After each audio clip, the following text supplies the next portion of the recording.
지난주간 부활절이었죠. 1년에 부활절이 한 번 있다는 것이 참 아쉽습니다.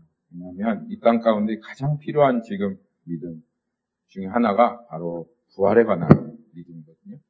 근데 지금 이 교회 안에서 그래도 십자가, 예수 그리스도의 죽음, 이것이 너무 귀하고 예수 그리스도의 고난이 참 너무 귀하고 우리가 우리 자신을 그 십자가에서 예수 그리스도와 함께 연합하는 것을 발견하는 것이 너무 중요합니다. 물론 이 교회 안에서 지금 어떻게 하면 잘 사는지, 어떻게 하면 더 지혜롭게 사는지 이런 삶의 지혜들, 그리고 우리에게 지금 당장 눈앞에 보이는 현실과 이렇게 딱 맞닥뜨려 있는 그 문제들을 해결해주는 그런 말씀, 긁어주는 그런 말씀들이 많이 선포되고 있어서 십자가에 대한 말씀도 그렇게 많지는 않지만 더욱더 부족한 말씀은 바로 부활에 관한 말씀입니다.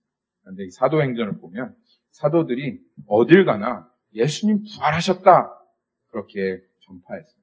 사람들의 이목을 끌었고 사람들이 그게 말이 돼? 라고 했었던 것은 바로 부활하신 예수님을 전하는 그런 신앙이었어요.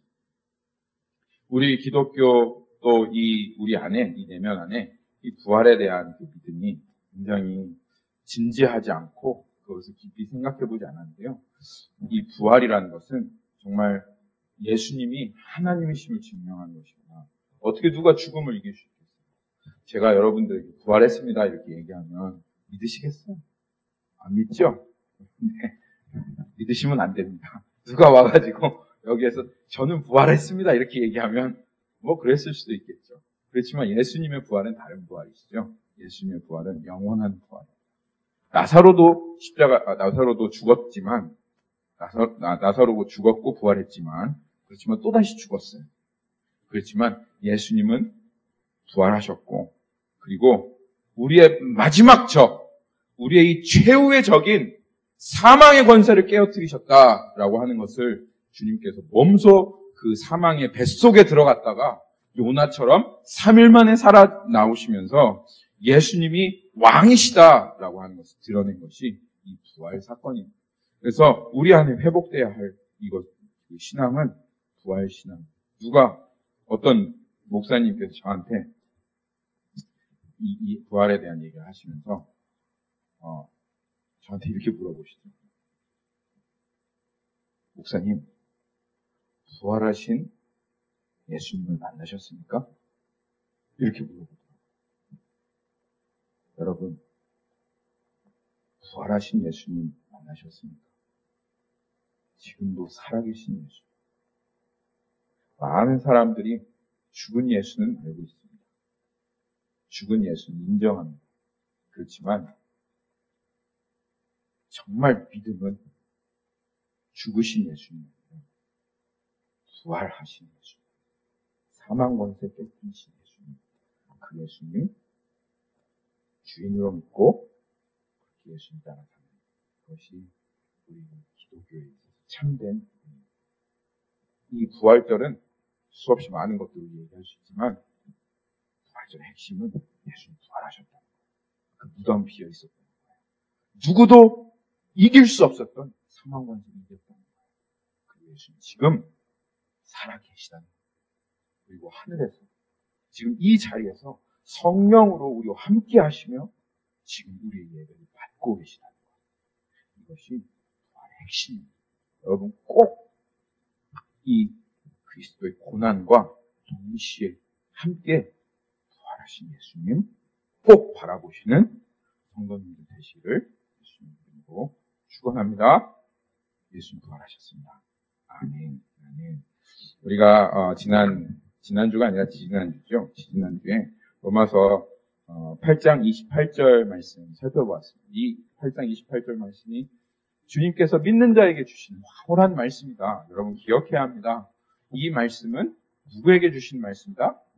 하나님을 사랑하는 자, 그리고 곧 하나님의 뜻대로 부르심을 받은 자에게 주신 이 약속은 누구에게 주신 약속이 아니라 정말 특별한 부류의 사람에게 주신 약속인데 그것은 하나님을 사랑하는 이 특별한 고로 성도들에게 주신 황홀한 약속. 그리고 이 황홀한 약속의 내용은 무엇이냐면 무슨 일을 하든지 어떤 일을 당하든지 정말 그것이 아무리 절망스럽고 어려운 일이라 할지라도 모든 것이 합력하여 우리의 최선. 우리들의 보기가 아니라 하나님이 보시기에 우리들 안에서 최선이라고 하는 것은 가장 좋다 그런 뜻이죠. 가장 좋은 것이 이루어진다라고 하는 약속. 그렇기 때문에 정말 궁극적으로 어떤 분이 이렇게 표현하더라고요. 그리스도인들이 밤에 평안하게 무슨 일이 있다 할지라도 잠을 잘 수 있는 베개가 되는 말씀이 무슨 말씀이냐? 바로 로마서 8장 28절 말씀. 잠이 안 온다. 막 마음이 불안하고 걱정이 돼서 잠이 안 온다 하시면 베개가 되는 말씀 바로 이 말씀. 이 말씀만 생각하면 잠이 온다 이 말. 걱정이 떠나간다 이 말. 왜? 예수님 하나님께서 믿는 자들, 우리 하나님을 사랑하는 자들 합력하여 손을 이으시고 오늘 밤도 평안하게 잘 수 있습니다. 이 말씀 베개가 되는 말씀을 이렇게 얘기하시더라고요. 그런데 우리가 한 가지 인정해야 될 것은 누구의 최선이냐? 하나님의 최선.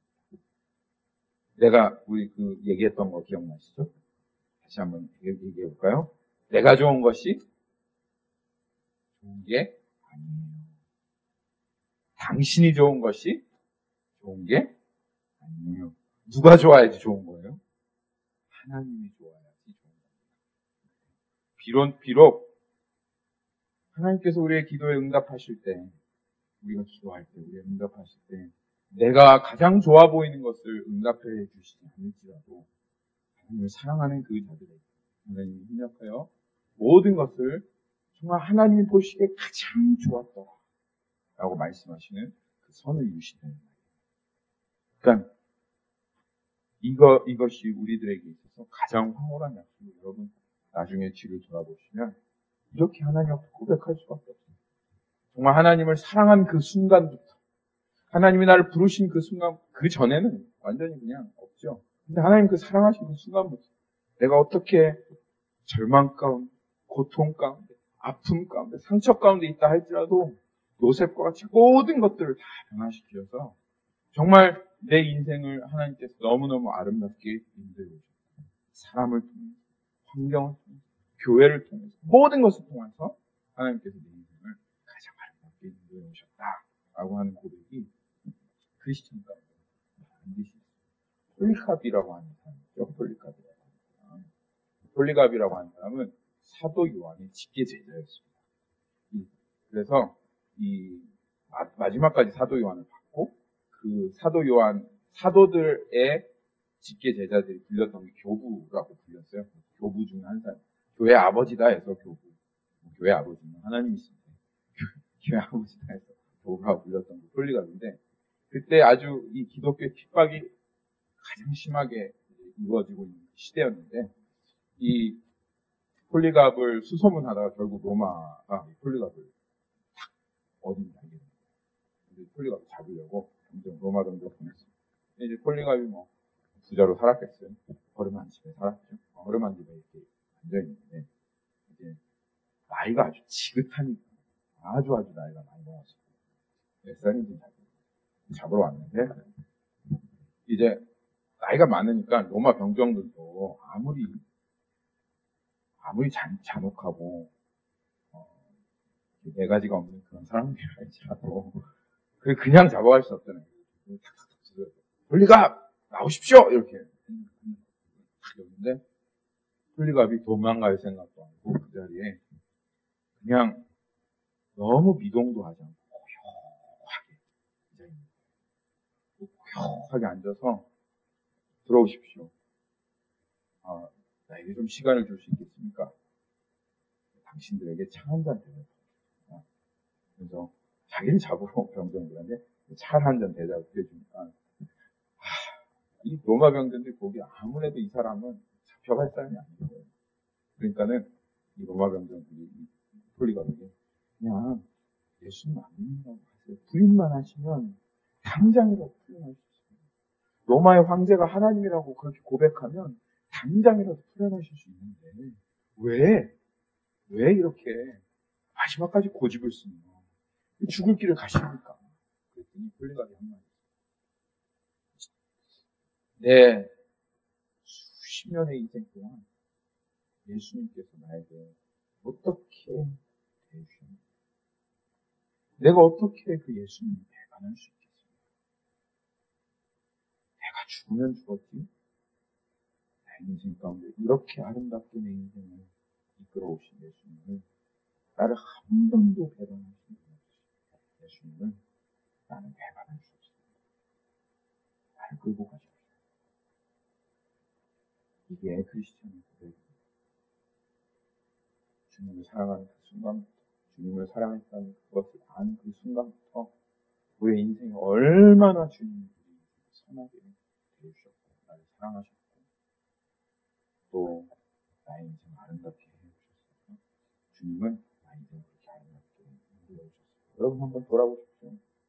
내가 주님을 좀 오해했고 하나님을 좀 오해해서 그렇게 살았던 적은 있었지만 그 뒤에 우리의 삶을 돌아보면 너무나도 아름답게 우리의 삶을 이루어주셨고 그것이 모든 것을 합력하고 선을 이루시는 하나님의 은혜입니다. 그 일을 하나님께서 우리들 가운데 하실 겁니다. 물론 고난 중에는 정신없이 막 이렇게 막 닥쳐올 때는 이거 뭐 하나님 살아계신 거 없는가 막 이렇게 생각이 들 때도 있지만은 그럴 때라도 주님은 산 같아서 우리들에게 이 약속을 여전히 이끌어 가십니다. 이루어내시는 하나님이심을 여러분 깊이 생각하시고 정신 바짝 차리십시오. 우리 한국에 그런 말 있잖아요. 호랑이에게 물려와도 정신만 바짝 차리면 산다고. 고난이 여러분을 막 뜯어먹을 것처럼, 고통이 막 여러분을 뜯어먹을 것처럼 달려와도 나를 위해 이 약속을 신실하게 이루고 계시는 사랑하시는 주님 바라보고 정신 바짝 차리고 줄 수 있다. 그렇게 하십시오. 목이 너무 아파가지고 월요일 날 진짜 도저히 배를 못 하겠더라고요. 막 기침이 막 나오고 목이 아픈데 주님이 어떻게 해야 되는 거예요? 잊고 싶고 약 먹고 자고 싶어 하는데 감기에 질 수 없지. 여보 어디가? 나 지금 달리러 와. 감기야 내가 질 수 없다 이러면서 감기야 물러가라 이러면서 막 뛰었어요. 여러분 더 그렇게 하십시오. 고난이 여러분 더 찾아올 때 고난아 내가 질 수 없다 이러면서 더 달려가십시오. 주님이 이겨내게 하십니다. 할렐루야. 아멘.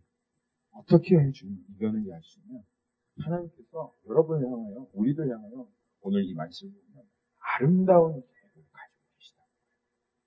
너무너무 아름다운 너무너무 선하신 그 계획을 주님께서 가지고 계시고 그 계획을 이미 쫙 하고 주님이 짜놓으셨기 때문에 우리가 질 수가 없고 이길 수밖에 없다 라고 하나님께서 말씀하십니다.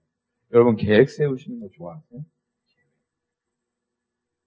계획 세우는 거 저는 계획 없이 삽니다. 이러시는 분들도 계실 텐데 저는요 계획 세우는 걸 정말 좋아합니다.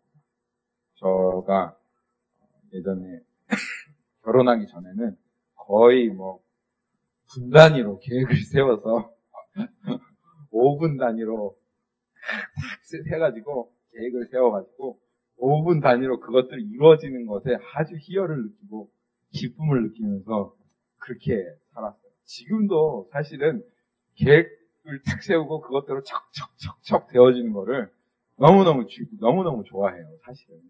근데요, 일단 결혼을 하고 애가 5이 태어나니까 계획대로 되는 일이 없어요.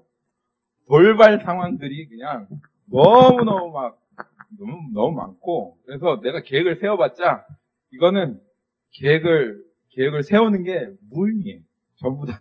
그래서 계획이 그냥 완전히 다. 안 돼요. 오히려 계획을 세우잖아요. 그럼 내 마음이 초조해. 그래서 이걸 지켜야 되는데. 근데 도저히 지킬 수가 없어요. 애가 생기면. 여러분, 애가 한번 생기면 보십시오. 되나? 안 돼요. 안 돼요. 그래서 지금은요, 그냥 대강 이렇게 큰 그림만 그려놓고, 그냥 임기응변으로 살아요. 임기응변. 그래서 그냥 상황이 벌어지는 대로 어떻게든 좀 큰 그림으로 가자 이렇게 하지만 그래도 좀 여유를 주고 느슨하게 그렇게 살아가는데 근데 여러분 그렇다고 해서 계획을 그냥 안 세우고 살 수 있느냐 그냥 계획을 안 세우고 살 수 있느냐 그럴 수는 없어요 여러분. 그렇죠? 뭘 해도 계획을 세워야 합니다. 여행을 한번 가보셨어요? 여행 가보셨죠? 여행 갔는데 계획을 하나도 안 세우고 야 그냥 우리 나야가라 폭포에 가자. 그런데 계획을 하나도 안 세우고 나야가라 폭포를 그냥 오늘 아침에 그냥 출발했어요. 옷도 하나도 안 가지고 가고 지도도 하나도 안 보고 어디를 구경해야 될지 하나도 안 보고 가면 그렇게 계획을 하나도 안 세우고 나야가라 폭포로 가면 어떻게 되는 줄 아세요? 돈은 돈대로 푸짐하게 쓰고 그리고 고생은 고생대로 하고 그리고 구경은 하나도 못하고 아무런 의미 없는 그런 고생여행이 됩니다. 그것도 그냥 가족이랑 같이. 혼자 가면 그래도 몰라요. 혼자 가면 뭐 텐트도 치고 그렇게 잘 수 있는데 가족이랑 같이 가잖아요. 그러면 계획 안 세우고 가면요. 아주 그냥 시간 버리고 돈 버리고 그냥 오는 거예요. 고생만 하다가. 근데 이 우리의 인생이 사실은 이 여정이랑 비교가 되지 않습니까? 그렇죠? 그러니까 이 여행 하나 계획을 세울 때도 이 계획을 세우지 않으면 망하는 여행이 되는데 우리가 이 긴 인생의 여정을 걸어가는데 만약 아무런 계획이 없이 아무런 청사진이 없고 블루프린트가 없이 그냥 이 인생을 되는 대로 바람이 불면 바람에 살랑살랑 부는 대로 휘날려가고 파도가 치면 서핑을 하듯이 그 파도를 따라 이렇게 살아가면 그럼 이 인생이 어떻게 돼요? 이 인생 망하는 겁니다. 그렇죠? 이 인생 계획 없는 참 어렵고 망하고 낭비되어지는 그런 인생을 살아갈 수밖에 없는 거예요. 그렇기 때문에 우리가 분명하게 우리 인생에 계획을 세워야 되는데 이 문제가 뭐냐면 우리 인생이 아무리 계획을 세운다고 할지라도 그게 내 마음대로 됩니까? 이게 계획을 세워도 이게 내 마음대로 안 된다는 게 문제예요. 그런데 오늘 말씀에 하나님께서 우리들에게 우리가 어떻게 인생 계획을 세워도 계획이 되어지지 않는 우리들에게 하나님께서 인생에 청사진이 있다. 너희들을 향한 블루프린트가 있다라고 그렇게 우리들에게 말씀하시는 것입니다. 그게 뭔지 일단 살펴보기 전에 먼저 계획은 왜 세웁니까? 계획을 세우는 거의 핵심이 뭡니까? 네? 뭐라고요? 계획을 왜 세우죠? 이런 조직이나 단체 같은 데서 일하면요. 하여튼 미팅이 왜 이렇게 많아? 아니면 미팅 후에 또 미팅, 그리고 나서 또 미팅, 그리고 미팅할 때 보면 뭐 다른 얘기 안 해요. 무슨 얘기 합니까? 플래닝 하는 거예요. 계획 세우는 거예요. 계획. 그렇죠? 그리고 막 이게 제일 중요하다. 이 계획을 세우는 것이 제일 중요하다 하면서 하여튼 그 시간과 힘을 거기에다 그냥 다 쏟아부으면서 계획을 세우는데 그러니까 이 세상 사람들도 그렇게 계획이 중요하다는 것을 알아요. 그런데 왜 사람들이 그렇게 많은 시간을 쏟아부어가면서 왜 계획을 그렇게 세웁니까? 왜 그렇게 세웁니까? 계획을 세우는 이유는 제일 좋은 목적을 찾고 그리고 그 목적을 이룰 수 있는 가장 좋은 길. 그러니까 한마디로 말하면 최선의 길을 찾기 위해서 계획을 세우는 거예요. 그게 어떠한 계획을 세울 때 이렇게 계획 세우는 사람 없어요. 가만히 있어봐라. 내 인생이 어떻게 하면 망할 수 있을까? 한번 어떻게 하면 망할 수 있는지 똘똘하게 생각을 해보자. 이렇게 생각할 필요가 없어요. 그냥 계획을 안 세우고 원하는 대로 내가 하는 대로 그냥 막 살으면 돈도 있는 대로 막 쓰고 오늘 회사 가기 싫다. 그냥 회사도 가지 말아버리고 그리고 그냥 수업 빠져 놀아 이러면 골똘히 생각을 안 해도 우리의 인생은 그냥 바로 내리막길로 바로 들어가게 돼 있어요. 망하게 돼 있어요. 그러니까 어떻게 하면 망할까 이렇게 계획을 세운 사람은 아무도 없다. 계획은 어떻게 왜 계획을 세우냐면 어떻게 하면 최고로 좋은 가장 효과적이고 가장 좋고 가장 나에게 최선인 것을 어떻게 알아낼까? 어떻게 하면 그것을 이루어갈까 하는 그 계획을 세우는 게 계획의 핵심인 것이죠. 그러니까 하나님께서 우리의 최선을 이루려고 하시면 그러면 하나님 편에서 뭐가 있어야 되겠어요? 우리에게 정말 모든 것을 합력할 선을 이루시려면 우리 편에서는 계획이 없다 할지라도 하나님 편에서는 분명히 반드시 계획이 있어야 된다. 그래서 하나님께서 지금 얘기하시는 내가 너희들에게 모든 것을 합력하여서 최선을 이룰 텐데 근데 내가 그 최선을 이룰 수 있는 계획도 이미 가지고 있다 라고 하는 것이 하나님께서 말씀하시는 것입니다. 우리가 그런데 한 가지 우리가 기억해야 될 게 있어요. 하나님의 우리가 인생을 살 때 여러분 계획이 필요하죠. 한 조직에서도 그 조직을 이끌어 나아가기 위해서는 정말 그 조직에 걸맞는 수없이 많은 시간과 브레인스토밍과 이 모든 것들을 동원해서 계획을 세우는 것이 정말 중요하고 그것 없이는 조직은 움직이지 않습니다. 근데 한 조직을 1년, 2년, 3년, 5년, 10년의 계획이 있는데 그 한 조직을 이끌어가기 위해서도 그런 계획을 세워야 한다고 한다면 그러면 여러분 몇 년 남으셨습니까? 사실날이 몇 년 남으셨습니까? 50년 남으신 분도 있고 30년 남으신 분도 있고 물론 이제 내가 한 120살까지 살겠다 하실 분들은 또 무진장 남으신 분들도 계시겠지만 그 인생을 살기 위해서 우리에게 정말 어떠한 계획이 우리에게 필요하겠습니까? 우리의 인생에 어떠한 청사진, 블루프린트가 필요하겠습니까? 그러니까 우리들에게는 정말 계획이 필요한데 한 가지 인정해야 될 것은 우리가 아무리 계획을 세운다 할지라도 우리의 생각대로 뜻대로 되어지지 않는다는 거예요. 오히려 우리가 계획을 세우면 우리는 우리 자신을 모르니까 한 치 앞도 내다보지 못하는 게 우리잖아요. 성경에 보면 이런 사람들, 이런 얘기가 나와요. 누가복음 있는데 어떤 한 부자가 있었어요. 부자가 어마어마하게 부자예요. 그 시대 당시에. 그래서 그 부자가 곡식을 아주 많이 거뒀어요. 땅이 무지무지 넓었나 봐요. 그래서 곡식을 아주 많이 거뒀는데 창고에 그 곡식을 집어넣다가 곡식이 늘 데가 없는 거예요. 창고에. 그래가지고 어떡하지? 생각을 하다가 옳다구나. 내일 내가 이 창고를 하나 더 지어야 되겠다. 그래서 내 창고를 넓혀서 거기에다가 아주 그냥 그득그득 쌓아놔야 되겠다. 라고 그렇게 마음속에 생각을 했어요. 하늘에서 하나님께서 그 부자를 내려다보더니 참 어리석은 놈. 내가 내일 네 영혼을 찾으리니 네 소유는 다 남의 소유가 되리라.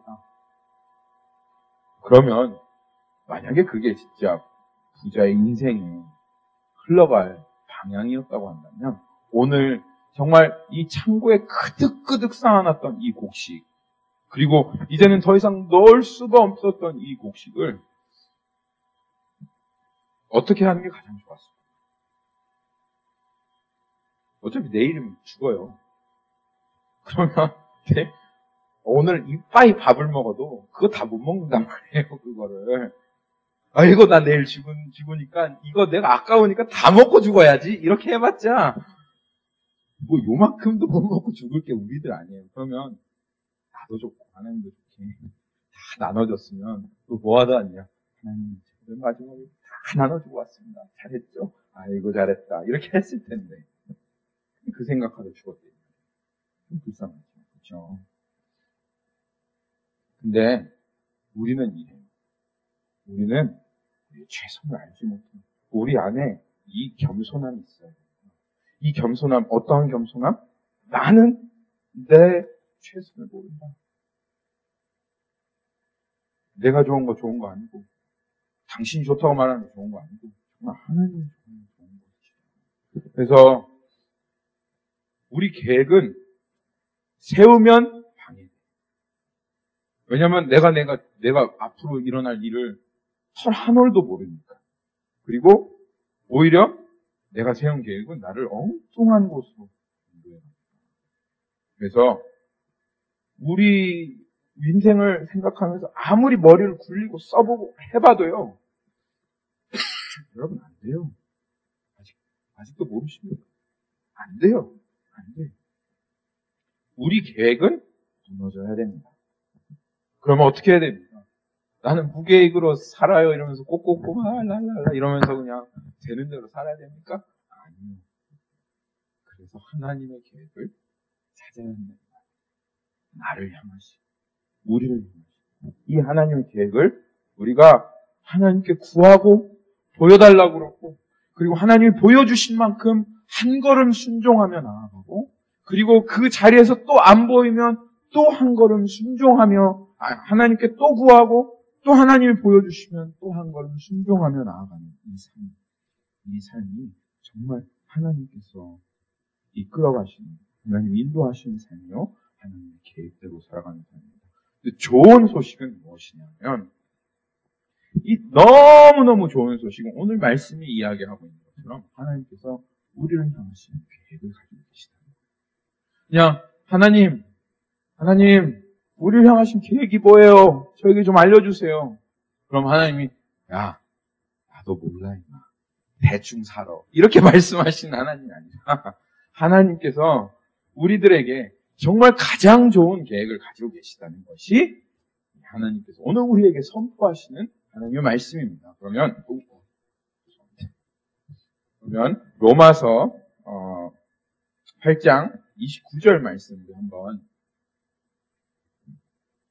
보도록 하겠습니다. 이 로마서 8장 29절 말씀은 사실 이 로마서 8장 18절부터 시작되어진 그 큰 단락 아래, 사실은 이 로마서 8장 18절이 어디까지 가느냐?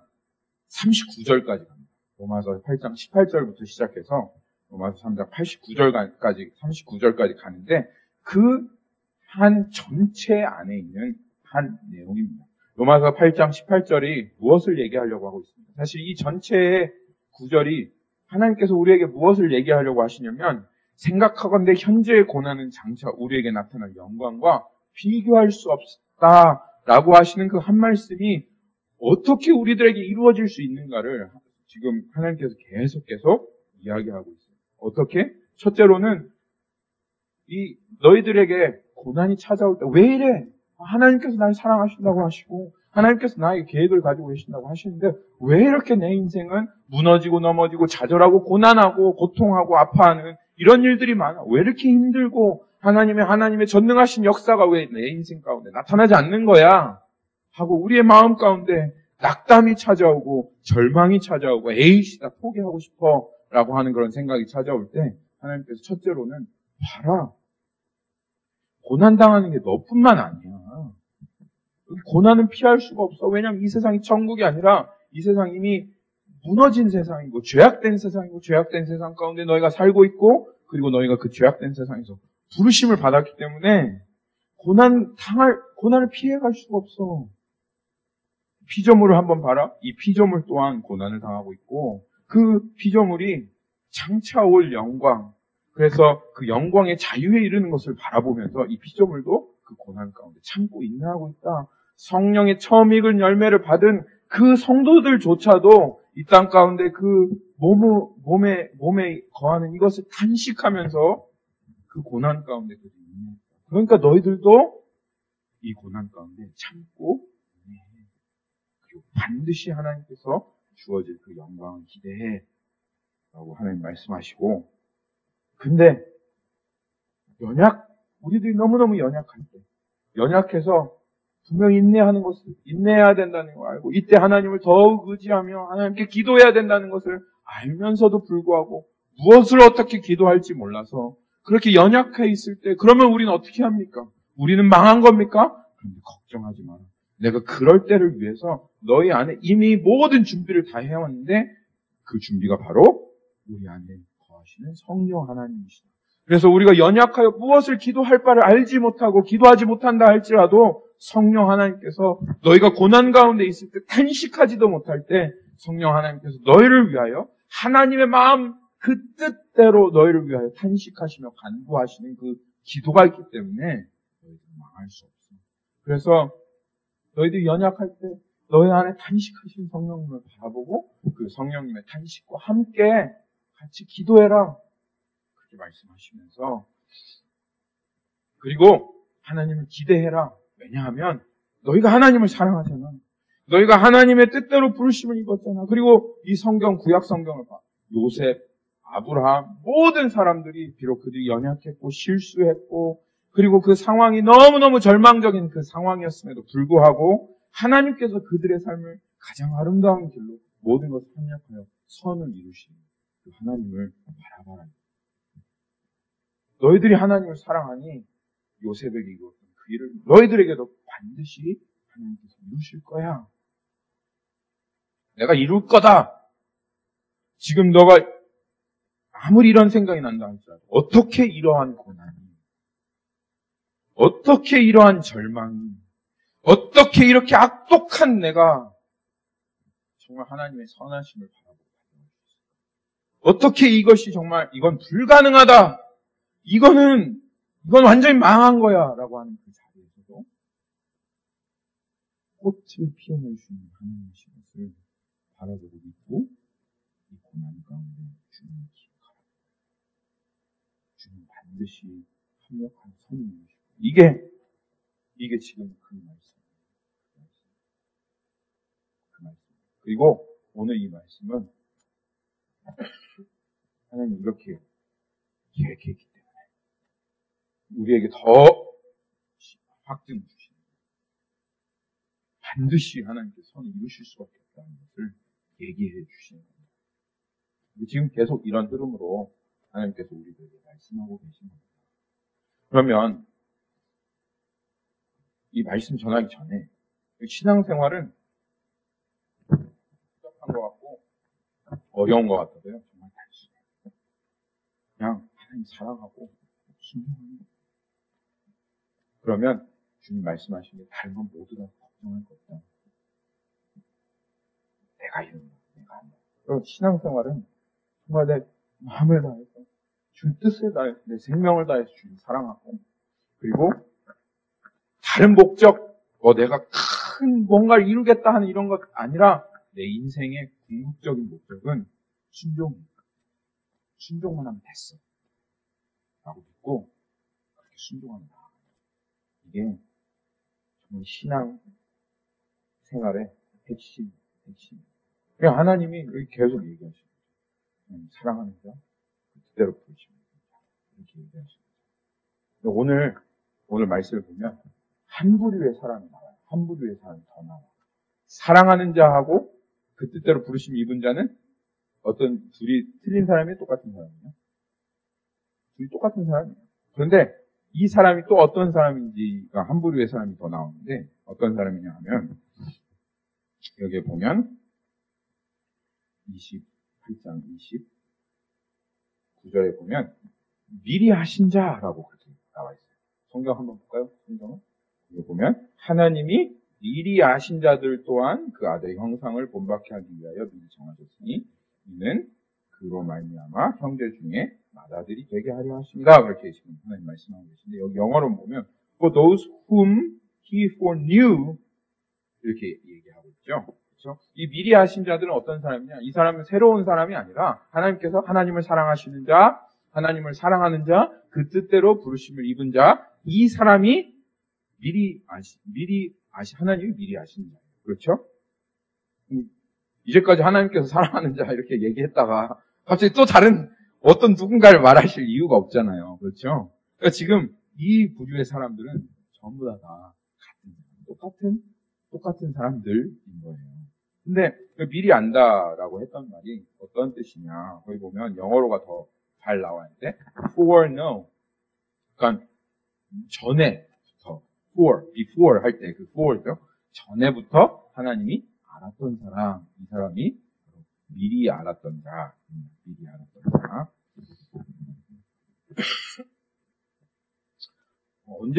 언제 전에부터 알았다는 거예요? 하나님 언제부터 미리 우리를 아셨다. 미리 아신 자 언제부터라는 걸까요? 한 10년 전에? 20년 전에? 아니면 1000년 전에? 2000년 전에?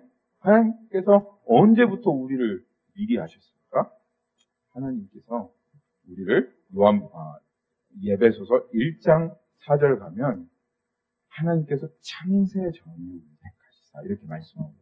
하나님께서 그러니까 미리 아셨다라고 하셨던 말씀은 하나님이 아무 것을 창조하기도 전에 이미 하나님께서는 우리를 마음속에 미리 하셨다라고 하는 것이 이것이 하나님의 계획이었다. 하나님의 계획의 시작이었다. 지금 성경이 그렇게 이야기하고 있는 것입니다.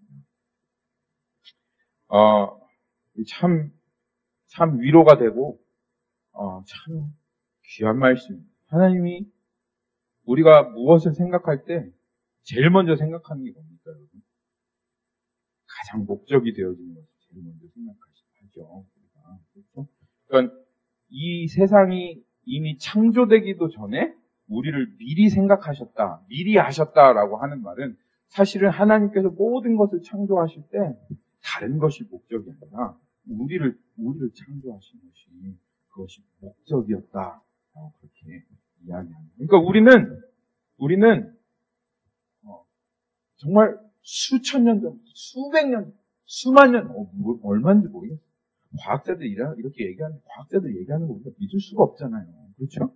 과학자들이 몇백억 년 전이라고 얘기하는데 믿을 수가 없어요. 진짜 몇백억 년 전인지, 몇십 년 전인지. 하여튼 믿을 수는 없는데, 진짜 오래 전에 하나님께서 우리를 계획하시고, 우리를 미리 하시고. 그러니까 우리는 우연히 이 땅 가운데 생겨난 그런 존재가 아니라 우리는 하나님이 미리 하신 자입니다. 이것이 하나님께서 우리를 하신 것입니다. 세상은요, 우리가 상처를 받는 게 이거예요. 이 세상이 이야기하는 건 무엇입니까? 진화론이 우리들에게 얘기하는 건 뭐예요?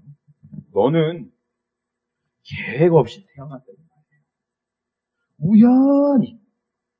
우연히. 여기, 그러니까 진화론이 얘기하는 건 한마디로 이겁니다. 여기에다가, 큰 볼에다가, 이렇게 사람을 만들 수 있는 모든 것들, 작동하는 것들 다 넣고 흔들었어요. 막 흔들었어요. 열심히 흔들었어요. 수천, 수백만 년 동안 흔들었어요. 그랬더니 그게 막 이렇게 결합을 해가지고 눈이 생겨나고 코가 생겨나고 입이 생겨나고 그래가지고 우연히 아무런 목적 없이 누군가 계획한 것도 아니고 설계한 것도 아니고 그냥 정말 우연의 일치로 여러분이 나왔다 하는 게 진화론이에요. 그래서 이 진화론을 배우고 학교에서 가르치면 사람들은 그것이 무슨 내용인지 잘 이해하지 못한다 할지라도 벌써 우리 마음 가운데 이미 이 진화론으로 인해서 우리의 자존감이 떨어져. 나는 이 땅 가운데 그냥 우연히 태어난 거구나. 목적 없이 태어난 거구나. 그냥 어쩌다 보니까 화학 반응처럼 불을 붙이니까 불이 확 타오르는 것처럼 그냥 이 자연이 그냥 어떻게 그냥 흘러가다가 거기에 그냥 마이 프로덕트로 생겨난 게 우리 인간이구나 라고 하는 그 마음속에 우리는 그냥 그 세상에 말하는 것에 상처를 입고 살아갈 수밖에 없는 것. 아닌 것 같죠? 근데 그것이 사람들의 인생과 그리고 사람들이 자기의 삶을 살아가는 그것에 굉장히 큰 영향을 미칩니다. 나는 아무런 목적 없이 태어났고 아무런 계획 없이 태어났으니까 그냥 나는 재미를 위해서 사는 거야. 지금 이 땅을 즐기면서 살아가는 목적과 계획 없지. 그냥 우연히 태어났다가 그냥 부산물처럼 우연히 흩어질 우리 인생인데 그냥 재미를 위해서 살아가면 되는 거야. 하고 그냥 그렇게 사람들을 사고하고 그런 사고를 조장하는 그러한 사고방식 가운데 살아갈 수밖에 없어요. 한 자매가 있었습니다. 있었는데 이 자매가 어렸을 적에 충격적인 이야기. 뭐냐면 엄마 아빠가 이 애를 갖다가 이 자매가 막내였는데 이 자매를 사실은 계획이 없었던 거예요. 아니 갖고 싶지 않았던 거예요. 그래서 갖고 싶지 않았는데 덜커덕하고 이 자매가 임신이 된 거예요. 그리고 이 자매를 그 애기를 낙태를 하려고 죽이려고 낙태를 했다가 낙태가 어떻게 잘 안 돼서 실패해가지고 결국은 어쩔 수 없이 원치 않고 낳고 싶지도 않고 계획한 것도 아닌데 근데 이 자매가 태어나게 된 거예요. 그러면 그런 얘기를 뭘로 애기한테 합니까? 그렇죠. 근데 그 부모가 무슨 생각을 했는지 그 얘기를 이 자매한테 한 거예요. 그것도 이 자매가 어릴 때. 근데 그 이야기가 너무너무 충격적으로 이 자매를 나는 일단 목적 없이 태어났어. 사실은 나는 태어나서는 안 되는 존재였어. 나는 원래는 죽었어야 돼. 부모님도 싫어하고 아무런 목적 없이 태어났어. 나는 그런 존재라는 생각이 그 자매의 마음속에 깊숙이 박혀졌고 그것이 자기의 자아를 형성하는 그러한 근간이 되어서 어딜 가나 나는 쓸모없는 나는 있어서는 안 되는 존재. 나는 그냥 계획 전혀 없이 우발적으로 태어난 존재. 라고 하는 그 생각이 자기의 그 인생을 짓는. 그래서 어딜 가나 우울하고 어딜 가나 자존감 없고 어딜 가나 살아가는 그 자매였는데 어느 날 하나님께서 그 자매를 만나주신 거예요. 그러면서 그 자매가 너의 부모는 너를 계획하지 않았습니다. 너의 부모는 나를 버렸고 너의 부모는 네가 태어나기를 바라지 않았을지라도 나는 너를 미리 알았어.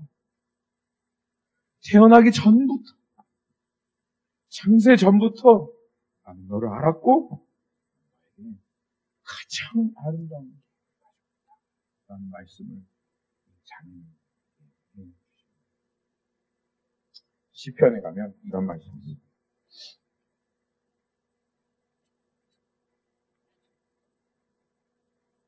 시편 27편 10절에 가면 이런 말씀이 있습니다.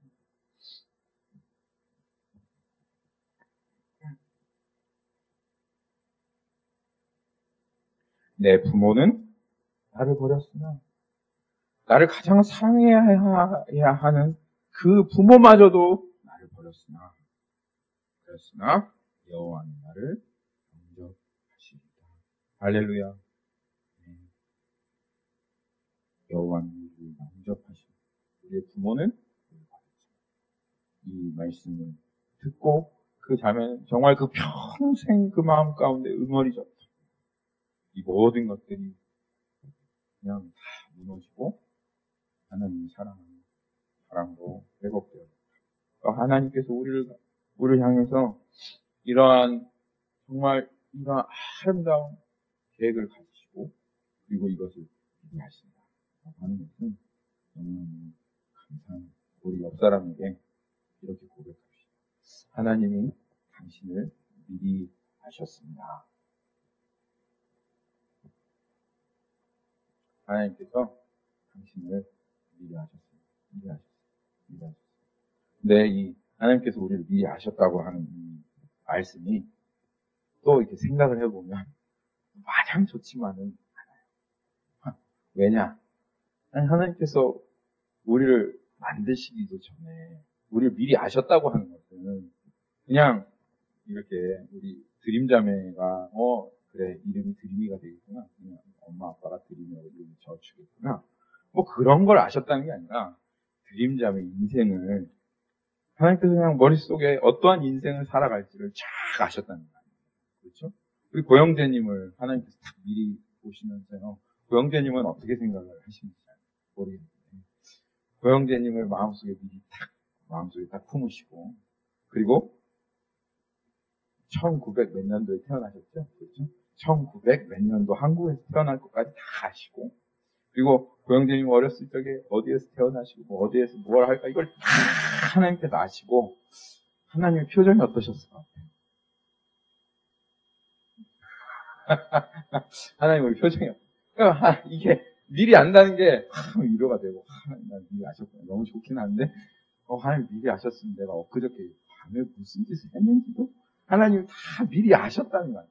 만드시고도 이거를 어떻게 해야 되나 하는 생각을 이거 뭐 머릿속에 미리 그냥 모든 게 다 그냥 하나님 다 아시니까 미리 아셨다고 했을 때 좀 그런 우리 마음속에 꺼림칙한 생각이 들어오는. 하나님께서도 참 마음이 어려우셨겠다. 우리를 미리 다 아시고 차라리 모르셨으면 좋았을 텐데. 나는 그냥 안 할래. 너희들이 어떻게 살지 그냥 나는 모를래 하고 그냥 창조하셨으면 좋았을 텐데 또 하나님이 전지전능하신 하나님이시라서 어떻게 우리 모르실 수가 없는 하나님이시잖아요. 그냥 미리 다 알고 얘네들을 이거를 창세 전에 이미 다 알고 그거를 또 하나씩 이렇게 빚어서 우리들이 만들어내신다는 것이 하나님 편에서 어떤 마음이었을까 좀 제 마음속에 생각이 들더라고요. 근데 하나님께서 저의 아이디어를 딱 하나 주신 게 뭐냐, 미리 알면서도 만드시는 하나님의 마음이 어떻게 드러나냐, 이것을 딱 하고 아이디어 주신 거냐면 결혼. 아주 이 질문을 딱 하면 하나님 마음을 금세 알 수가 있어요. 근데 서로 부부끼리는 절대 물어보시면 안 돼요. 서로 부담스럽고 난감합니다. 대답하고. 뭐냐면 결혼을 하기 전에 우리가 콩깍지가 씌울 때는 뭐 아무것도 보이지 않잖아요. 그렇죠? 뭐 이 사람이 나한테 백마탄 왕자님이고 완전히 공주님이시다. 그렇잖아요. 근데 결혼을 하기 전에 하나님께서 초자연적인 능력을 연자매님하고 고자매님하고 제 와이프한테 주셔가지고 어떠한 인생을, 어떠한 결혼 생활을 어떻게 지지고 볶고 어떻게 싸우고 정말 어떠한 고난을 당하고 살아갈지를 이미 다 그냥 알게 해주신 거예요. 그거를 그냥 머릿속에 그냥 한 방에 팍 하나님께서 심어주셨어요. 형제님한테. 연자매님 한번 얼굴 보세요.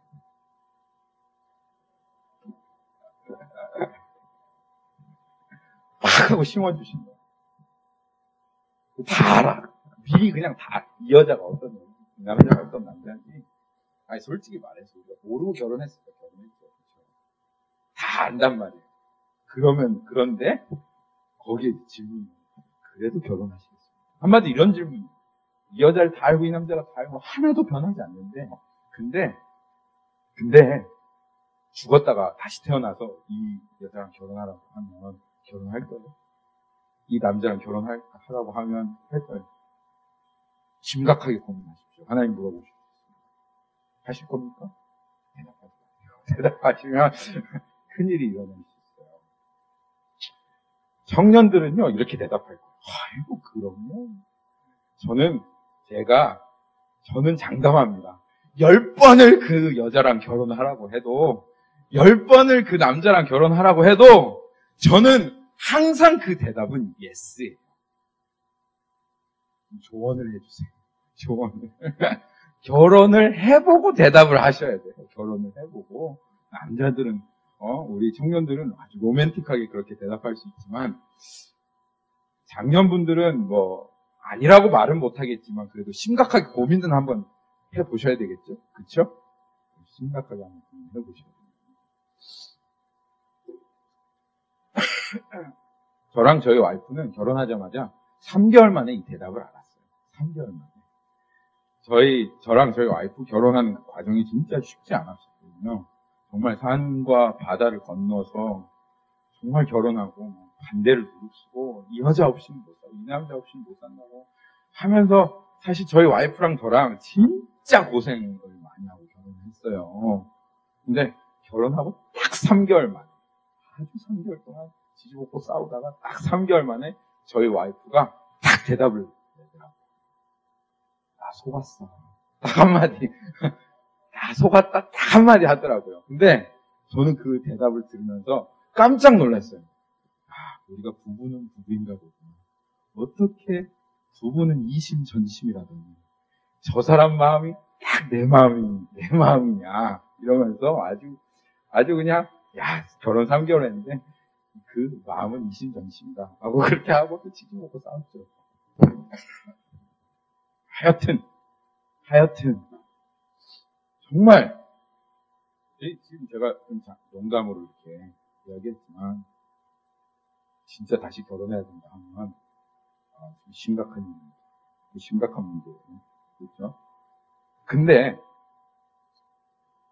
그럼에도 불구하고, 이 남자가 나의 마음을 어떻게 아프게 할지, 이 여자가 나를 어떻게 괴롭게 할지, 이 사람이 나를 어떻게 배반하고 정말 어떻게 망가졌고, 그리고 정말 이 사람이 어떻게 악독하게 나에게 할지를 그걸 다 아는데도 불구하고,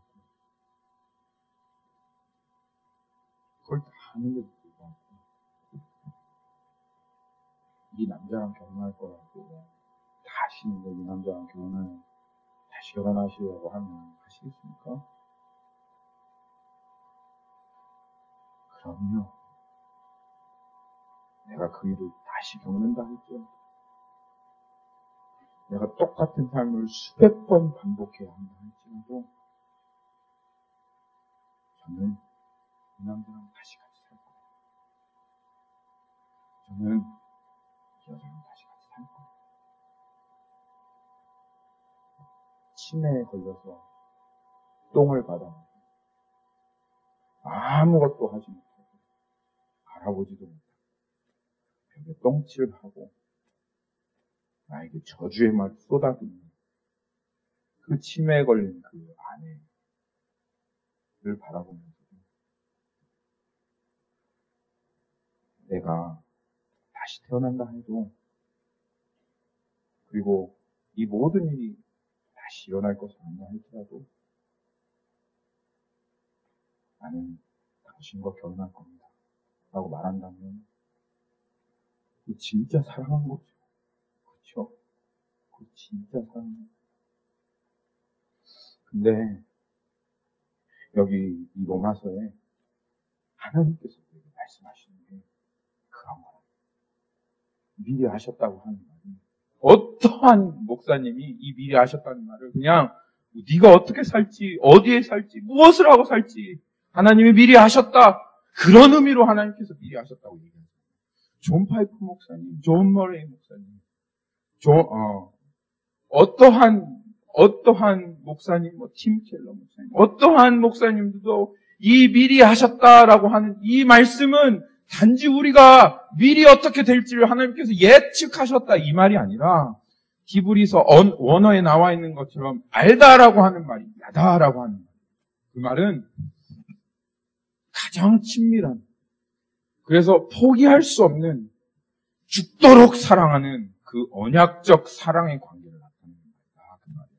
그러니까 하나님께서 이 사람들을 미리 알았다라고 하는 건 그들이 그 하나님의 마음을 어떻게 아프게 하고, 그들이 어떻게 하나님을 배반하고, 어떻게 악독하게 하나님을 향해 그 하나님의 사랑을 짓밟고 무시하고 멸시한다 할지라도, 나는 미리 너희들과 이 야다의 언약 관계를 맺겠다 라고 하시는 그 하나님의 결단이요, 계획이요, 하나님의 사랑이다 라고 하는 것이 모든 목사님들, 경건하고 하나님의 말씀을 받는 말씀, 그게 미리 하셨다.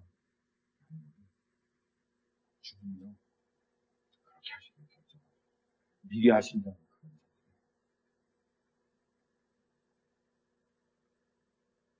하나님께서 이 미리 하신 이 사랑으로 절절하게 우리 야다의 사랑으로 사랑하고 계십니다. 구약 성경에 하나님께서 이것을 이미 말씀해 주셨어요. 미리 하신 이 하나님 야다의 사랑을 구약 성경에 미리 얘기해 주셨는데,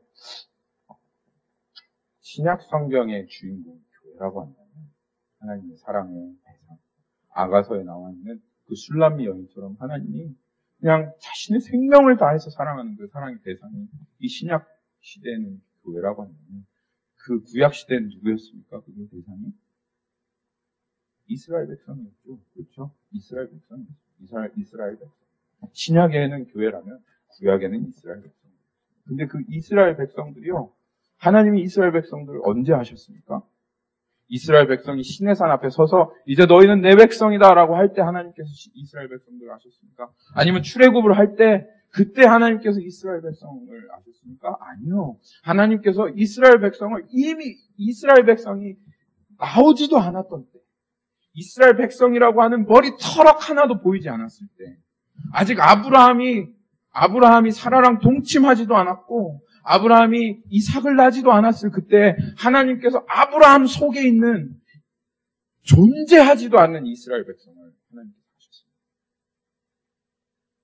그리고 하나님께서 내가 너로 큰 민족을 이룰 거고 내가 그 민족을 사랑할 거고 그 민족을 창대케 할 거고 그 민족을 축복하는 자들에게 축복할 거고 그 민족을 저주하는 자들에게 저주할 거다 라고 하나님께서 벌써 존재하지도 않아요. 미리 하신 거죠, 이 이스라엘 백성.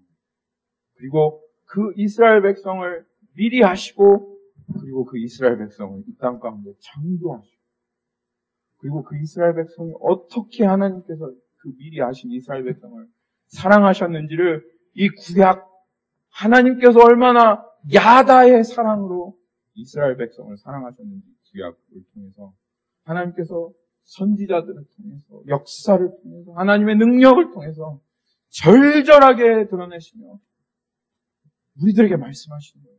이 이스라엘 백성 그들이 이렇게 악하게 반역할지라도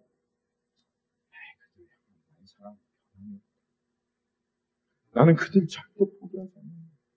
그들이 수없이 나에게 돌이킨다 할지라도 나를 어떻게 악독하게 배반하고 우상을 숨긴다 할지라도 나는 이 모든 것을 미리 알았지만 그래도 아브라함 안에서 그들을 택했고 그리고 그들을 이 땅에 창조했고 그리고 이 이스라엘 백성을 향한 하나님의 이 미리 하신 사랑이 이 포기할 수 없는 이 하나님의 사랑이 그냥 폭발하듯이 드러냈던 그 말씀이 호세아서 말씀 아닙니까? 여러분 그 호세아서의 말씀 아닙니까? 하나님께서 이것을 호세아에게 보여주시려고 이 호세아에게 이미 미리 알아요. 그 결혼이 어떻게 되어질지, 그 결혼이 어떠한 파국을 맞게 될지 이미 알아요. 호세아도 알고 하나님도 이미 알아요. 고멜이라고 하는 여인이 이미 소문이 자자한 여인이고 저 여자는 절대로 변화되지 않고 그리고 저 여자는 진짜 아주 그냥 극악하게 음란한 여자라는 것을 이미 하나님도 알고 호세아도 알아요. 거룩한 선지자가 그 음란한 여자랑 결혼을 하면 어떻게 되겠어요? 근데 하나님께서 결혼하라는 거예요. 그 호세아 선지자에게 가서 그 고멜을 데리고 와서 결혼해라. 어떤 결과가 나왔을지 몰랐을까요? 이미 다 알았어요. 이미 다 알고 있었어요. 그런데 결혼하라고 해서 결혼했죠. 그랬더니 어떻게 했어요? 예상한 이미 다 알았던 대로 이 여자가 완전히 음란하게 그냥 결혼의 서약이고 나발이고 다 팽개치고 나가서 아주 음란을 행하는데 이거 뭐 숨기지도 않아요. 부끄러움이 없어요. 숨기지도 않고 그냥 멋대로 음란을 행하고 애도 그냥 뭐 피하지는 않아. 그냥 애를 낳아요. 염치가 있어야지. 애를 낳았으면 애를 낳아가지고 이름도 안 짓고선 누구한테 데리고 와요? 호세아한테 데리고 오는 거야. 이 애를 낳아가지고 딴 남자랑 자고 애를 낳는데 이름도 안 지어가지고 호세아한테 데리고 오는 거예요. 호세아는 그 애를 받아들고는 기가 막히죠. 그러면서 이름을 짓는데 너는 로아입니다. 너는 사랑받지 못한 백성이다. 아, 호세아가 이름 짓는 거예요. 근데 주님이 어느 날 호세아에게 나타나시더니 호세아 이 고멜은 이제 누구랑 이제 어떻게 연애를 할 수 없는 완전히 망가진 연인이 되어버렸어요.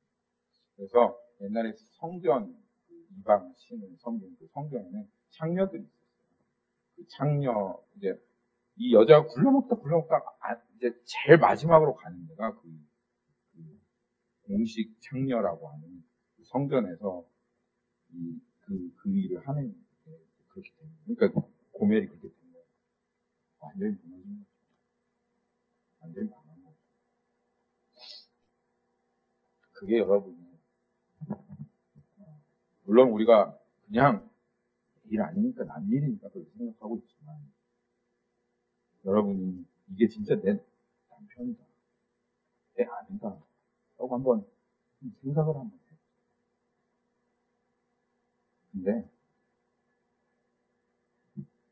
하나님께서 호세에게 하셨겠구나. 그 여자한테 결혼했고 다시 사랑한다고 얘기해요. 그리고 내가 영원한 남편 될 테니까 영원히 같이 살자. 그렇게 하나님 호소야. 근데 그 말을 듣는 순간 하나님 왜 이렇게 이 지금 미칠 것 같은 이 마음이 누구의 마음이지? 그게 이스라엘을 아브라함 안에서부터 알았다. 그리고 미리 알고 그 이스라엘을 그 역사의 구비구비마다 사랑했으나 장녀와 같이 자신을 떠나버린 이스라엘을 향한 이 하나님의 사랑의 마음이었어요. 이 호세아가 그냥 그 마음을 주어져버려요. 그러고 나서 이 선지자 호세아는 하나님의 마음을 이 이스라엘을 아는 하나님의 마음을 아는 선지자가 됐어요. 이 마음을 받자마자 호세아가 이 사람들에게 뛰쳐나가서 부르짖으며 한 선포한 게 있어요. 호세아서 6장에 보면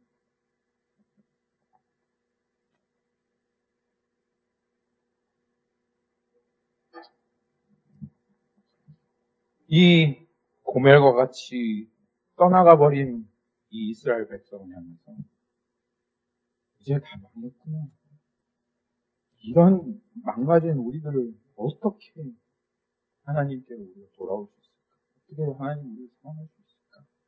하고 절망하고 낙담했던 이 선지자의 마음에 하나님께서 그 불을 확 하고 당기셔가지고 고멜이라도 사랑하시는 하나님 여전히 돌아오라고 말씀하십니다. 하나님 같이 살자라고 하십니다.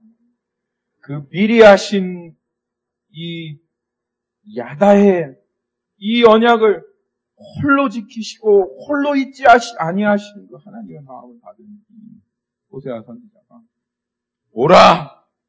우리가 여호와께로 돌아가자. 여호와께서 우리를 찢으셨으나 거룩하게 하실 것이요 우리를 치셨으나 싸매어 주실 것이며 여호와께서 이틀 후에 우리를 살리시며 셋째 날에 우리를 일으키시리니 우리가 그의 앞에서 살리라. 그러므로 우리가 여호와를 알자. 여호와를 사랑하자. 여호와를 야다하자. 힘써 여호와를 알자. 하고 사람들 앞에 호세아가 선포하는 소리 들었답니다.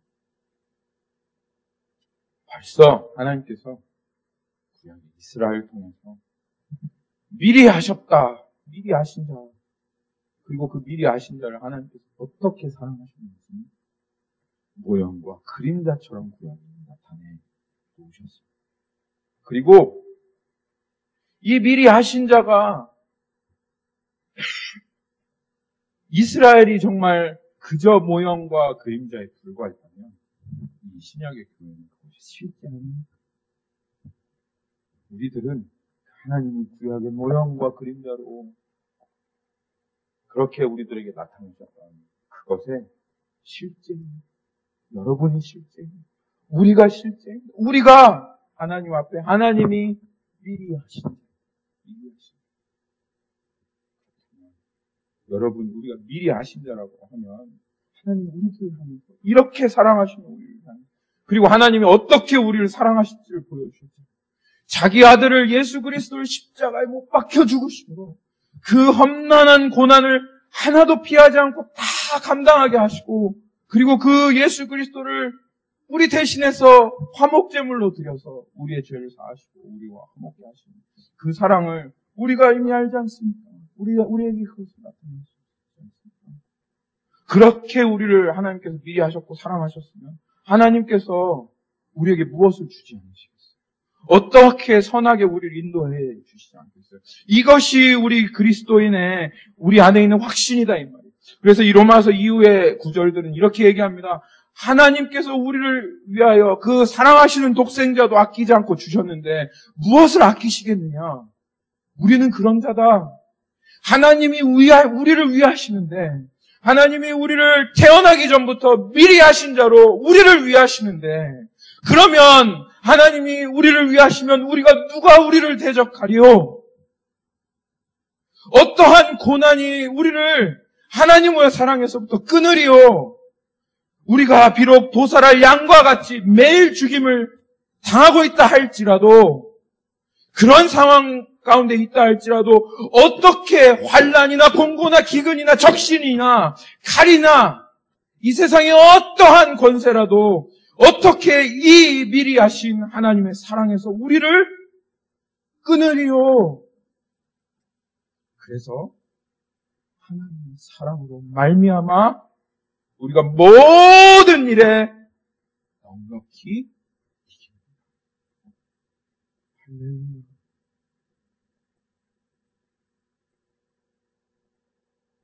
우리는 미리 하신 겁니다. 여러분 기억하십시오. 이 세상에 아무리 우리는 우연히 아니요. 하나님께서 여러분 향한 최선의 선한 계획을 가지고 계시고 부임자매가 태어나기를 수십만 년 동안 기다려주셨어요. 우리가 이 땅에 존재하기를 하나님께서 수십만 년 동안 기다려오셨고 그리고 하나님은 우리가 사랑하신 것을 반드시 이루어 나아가실 것입니다. 우리를 사랑하시는 하나님을 찬양합니다. 기도하겠습니다.